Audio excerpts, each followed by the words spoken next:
अस्सलाम वालेकुम क्लास 9। उम्मीद करती हूँ आप सब खैरियत से होंगे। आज हम एक्सरसाइज 2.6 को फर्दर सॉल्व करेंगे। हमारी एक्सरसाइज 2.6 ख़त्म होने वाली है। हम एक्सरसाइज 2.6 का क्वेश्चन नंबर 7 का पार्ट 3 सॉल्व करेंगे। पार्ट 1 और 2 डिटेल में हमने सॉल्व कर लिया था।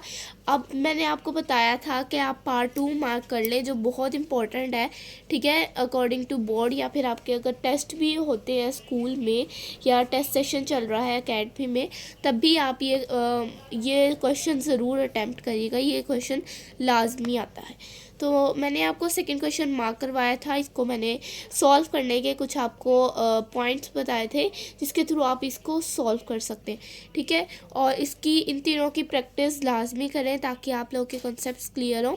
और प्रैक्टिस जितनी आप मैथ की प्रैक्टिस करते हैं ना, उतना आपको कॉन्सेप्ट क्लियर होता है। क्वेश्चन नहीं रट जाता, आप आंसर नहीं रट जाता, लेकिन आंसर रटता है आंसर, लेकिन उसके अलावा आपके जो कॉन्सेप्ट है वो क्लियर हो जाते हैं। यानी अगर अनसीन क्वेश्चन आ जाए कोई पेपर में, तो अगर आपका कॉन्सेप्ट क्लियर है प्रैक्टिस से, तो आप वो वाला क्वेश्चन भी अटैम्प्ट कर सकते हो। तो आज हम पार्ट 3 करेंगे। पार्ट 3 है हमारे पास 3 + 4 iota whole square -2 into x minus y iota bracket close is equal to x + y iota. अब हमने ये वाला क्वेश्चन सॉल्व करना है। तो ये वाला क्वेश्चन मैंने इस पे लिख लिया है। अब यहाँ पर स्क्वायर है और यहाँ पर माइनस है, ठीक है, स्क्वायर और माइनस है। 2x minus y iota is equal to x plus y iota. अब यहाँ पर हमारे पास क्या है, इंटू हमारे पास मल्टीप्लिकेशन के साथ माइनस है और आइडेंटिटी अप्लाई हो रही है। तो इसमें कौन कौन से हमारे जो हैं, सबसे पहले हम इसके वो लिख लेते हैं कि कौन कौन से फंडामेंटल्स ऑफ मैथमेटिक्स यूज़ हो रहे हैं। हमारे पास प्लस यूज़ हो रहा है, माइनस यूज़ हो रहा है, मल्टीप्लाई यूज़ हो रहा है। ये 3 ऐसे फंडामेंटल साइंस है जो हमारे पास इस क्वेश्चन में यूज़ हो रहे हैं। तो आपने पहले बोर्ड मैथ्स के हिसाब से चलना है, ठीक है, बोर्ड मैथ्स के हिसाब से चलना है। तो हमारे पास पहले क्या आता है, डिवीजन, जो हमारे पास नहीं है। आपके पास ब्रैकेट ऑफ डिवीजन हमारे पास नहीं है, मल्टीप्लिकेशन हमारे पास है। तो सबसे पहले हम क्या करेंगे, मल्टीप्लिकेशन करेंगे, या जहाँ आइडेंटिटी अप्लाई होती है वहाँ आइडेंटिटी अप्लाई करेंगे। यहाँ हम आइडेंटिटी अप्लाई करेंगे a + b होल स्क्वायर, ठीक है। एक आइडेंटिटी है हमारे पास a + b होल स्क्वायर, ठीक है। अब इस आइडेंटिटी को हमने कैसे सॉल्व करना है, इस आइडेंटिटी को हमने a + b होल स्क्वायर की फॉर्म में सॉल्व करना। तो a + b होल स्क्वायर हमारे पास क्या होता है, a + b होल स्क्वायर हमारे पास होता है a² + 2ab + b², ठीक है। हमारे पास ये होता है a + b होल स्क्वायर की वैल्यू। तो हम इसको रिप्लेस करेंगे। सबसे पहले हम a देख लेंगे, हमारे पास क्या है, a हमारे पास 3 है, b हमारे पास 4 आयोटा है। जैसे क्वेश्चन मैं सॉल्व करती हूँ, अगर आप वैसे सॉल्व करें ना, तो आपका डेफिनेटली आंसर सही है। तो a क्या है, हमारे पास 3 है, और b हमारे पास क्या है, 4 आयोटा। तो a को हम a² में रिप्लेस करेंगे, 3 का square plus 2ab 4 iota plus 4 iota whole square, ठीक है। अभी हमने इधर तक ही करना है। अब नेक्स्ट इसको सॉल्व करेंगे। तो ये जो मल्टीप्लिकेशन वाला है, ये भी यहीं सॉल्व कर लेते हैं। अब यहाँ पर x + y आयोटा है ना, ये आप एंड में लिखिएगा, ठीक है। अभी हम इसको साथ साथ लेकर नहीं चल रहे, तो आप इसको एंड पर लिख सकते हैं।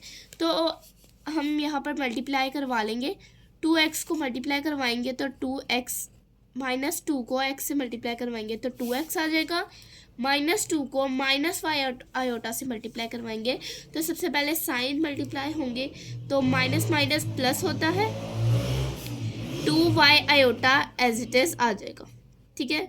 ये अभी हम ये वाली वैल्यू नहीं लिख रहे, ये हम एंड पर लिखेंगे। अब नेक्स्ट सॉल्व करते हैं। 3 का जब हम स्क्वायर लें तो 3 का स्क्वायर हमारे पास आता है 9, और जब हम इस पूरी टर्म को मल्टीप्लाई करवा लेंगे तो 2 3 ज़ा 6 और 2 3 ज़ा 6 और 6 4 ज़ा 24, तो 24 आयोटा आ जाएगा, प्लस 4 4 ज़ा 16 16 iota square minus 2x plus 2 iota.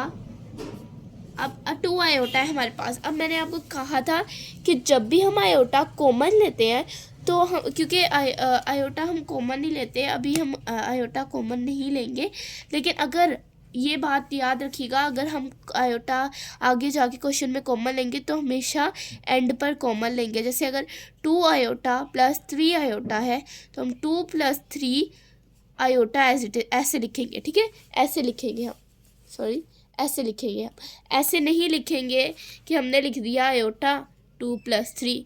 Iota कभी भी पहले नहीं आता क्योंकि वो एक इमेजिनरी नंबर है, उसकी वैल्यू वेरीफाई नहीं है, वो कांस्टेंट नहीं है, इसलिए हमेशा इन वैल्यूज़ को हम एंड पर रखते हैं। तो यहाँ पर आयोटा आ जाएगा 9 प्लस 16, हम ये जो पहले 24 आयोटा एज इट इज़ लिख लेते हैं। अब 16 आयोटा स्क्वायर को -1 के साथ रिप्लेस कर देंगे, -2x plus 2y iota as it is. 9 प्लस 16 को मल्टीप्लाई करवाएंगे -1 से तो -16 आ जाएगा, प्लस 24 आयोटा, क्योंकि मैंने अभी इसी पार्ट में मैंने 9 को अलग कर लिया है और 16 प्लस 16 माइनस आयोटा जो 1 था उसको मैंने लिख लिया है, ताकि रियल वैल्यूज़ एक तरफ हो जाए, इमेजिनरी वैल्यूज़ एक तरफ हो जाए, क्योंकि हमने इन वैल्यूज़ को कंपेयर करना है। तो 24 आयोटा आ गया, -2x भी यहाँ पर आ जाएगा, अभी हम यहाँ पर लिख लेते हैं पहले, plus 2y iota -2x।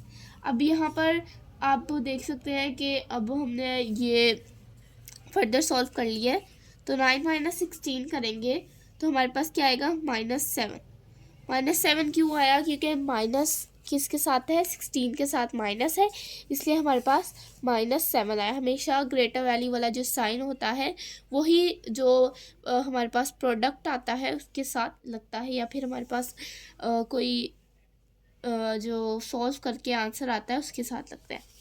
-2x को इधर ले आएंगे ताकि रियल वैल्यूज़ एक तरफ हो जाए, प्लस 24 प्लस 2y को कॉमन ले लेंगे आयोटा के साथ। अब हम लिखेंगे x प्लस वाई आयोटा। अगर अब आप देखें तो अब हमारा क्वेश्चन सॉल्व नहीं हो सकता, ये माइनस नहीं हो सकते आपस में और ये प्लस नहीं हो सकते क्योंकि इमेजिनरी है, इसकी इनकी वैल्यू फिक्स नहीं है। लेकिन हमने तो x एंड y की वैल्यू फाइंड आउट करनी है, तो मैंने कहा था कि हम क्या करेंगे, हम कंपेयरिंग करेंगे रियल वैल्यूज़ की और इमेजिनरी वैल्यूज़। x को कंपेयर करवाएंगे हम -7 -2x से, ये कंपेयर होगा इससे क्योंकि ये x है और जिसके साथ आयोटा है वो आयोटा वाली वैल्यूज़ के साथ कंपेयर होगा, ठीक है। अब हम कंपेयरिंग लिखेंगे, सबसे पहले हम रियल नंबर्स को कंपेयर करवाएंगे, तो हम लिखेंगे बाय कंपेयरिंग रियल वैल्यूज़ या रियल नंबर्स, आप जो भी लिखना चाहें, रियल वैल्यूज़, ठीक है, बाय कंपेयरिंग रियल वैल्यूज़। तो सबसे पहले हम लिखेंगे, आप x लिख लें या फिर पहले ये वाली वैल्यू लिख लें फिर x लिख लें, लेकिन याद रखिएगा जो इसके साथ आ गया है वो इसके साथ नहीं आएगा, यानी यहाँ पर आयोटा आ गया है तो जब हम इसको कंपेयर करवा रहे होंगे तो आयोटा नहीं लिखेंगे, सिर्फ y लिखेंगे और ये वैल्यू।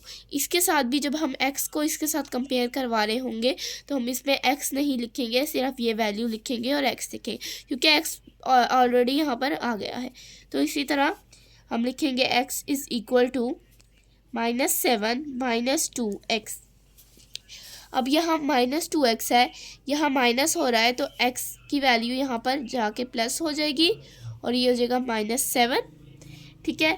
अब यहाँ पर आ जाएगा 3x is equal to -7, x इधर आ जाएगा क्योंकि ये तो आपको आती है इंफॉर्मेशन हैंडलिंग में, क्लास 7 में चैप्टर नंबर 9 इंफॉर्मेशन हैंडलिंग, आपने ये सीखा हुआ है कि कैसे इन वैल्यूज़ को सॉल्व करना है। तो x इज़ इक्वल टू -7/3 आ जाएगा। अब आप देख सकते हैं फर्दर सॉल्व नहीं होता। अगर हम इसको सॉल्व करें तो इसका आंसर पॉइंट्स में आता है, जो हमें नहीं चाहिए, क्योंकि अगर हमारा क्वेश्चन पॉइंट्स में होता तब भी हम आंसर पॉइंट्स में लाते। अगर हमारा क्वेश्चन पॉइंट में नहीं है, डेसिमल में नहीं क्वेश्चन आया, तो हम उसको जिस फॉर्म में क्वेश्चन आता है हम उसी फॉर्म में आंसर लिखते हैं। तो फर्दर सॉल्व नहीं होता, तो इसका मतलब क्या है कि ये हमारे पास एक्स की वैल्यू निकल आई है। ठीक है, अब हम करेंगे बाय कंपेयरिंग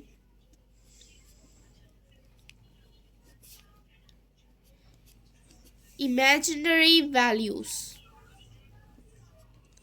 इमेजिनरी वैल्यूज को कंपेयर करवाएंगे। तो सबसे पहले हम लिखेंगे y is equal to 24 + 2y।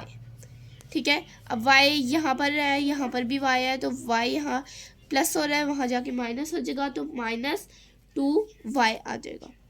ठीक है, 2y आ जाएगा, तो हमारे पास क्या आ जाएगा, फिर -y आ जाएगा। ठीक है, इज इक्वल टू 24। अब यहाँ पर अगर आप चाहें तो इसको ये वाला माइनस इधर चला जाएगा, क्योंकि हम कभी भी इस वैल्यू के साथ जो है माइनस नहीं लिखते। ये जो हमारे पास आयोटा वाली वैल्यू होती है, अगर यहाँ -x आता तो हम -x लिखते, लेकिन अभी हमने y की वैल्यू फाइंड आउट करनी है, तो इसलिए हम माइनस को उधर ले जाएंगे, तो ये -24 हो जाएगा।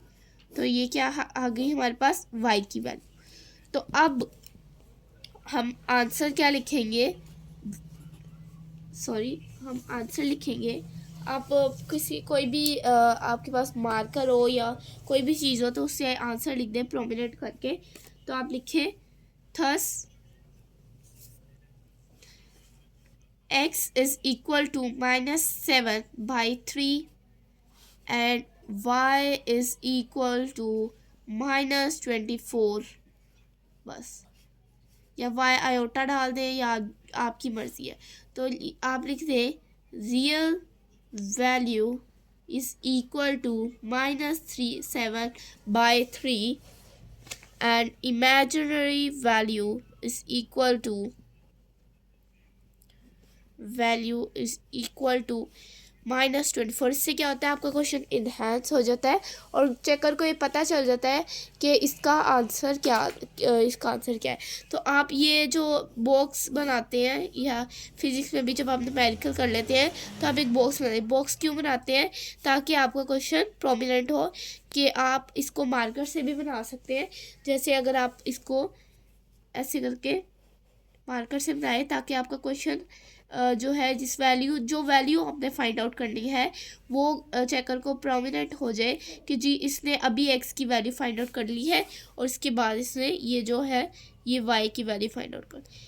ठीक है, ये ज़रूर किया करें ताकि आपका जो क्वेश्चन है चेकर को भी पता लग जाए कि आपका ये आंसर आए, क्योंकि एक ही पेन से काम करते हैं हम, ब्लू, और इसी पेन से हम सब कुछ करते हैं, क्वेश्चन रीराइट करते हैं बाय कंपेयरिंग ये वो। तो एक्स एंड में भी हम आंसर लिखते हैं कि एक्स इज इक्वल। तो अगर आप मार्कर से बॉक्स बना लेते हैं तो आपका क्वेश्चन और इनहेंसिव हो जाता है। ये क्वेश्चन नंबर 7 2.6 का बहुत इंपॉर्टेंट है। क्वेश्चन नंबर 7 लाजमी करें, ख़ास तौर पे 2 पार्ट तो लाजमी करें। तो क्वेश्चन नंबर पार्ट 3 भी हमने सॉल्व कर लिया है। इंशाल्लाह अगली वीडियो में हम पूरी रिव्यू एक्सरसाइज सॉल्व करेंगे। तो आज के लिए इतना ही, मिलते हैं नेक्स्ट वीडियो में। अल्लाह हाफिज़।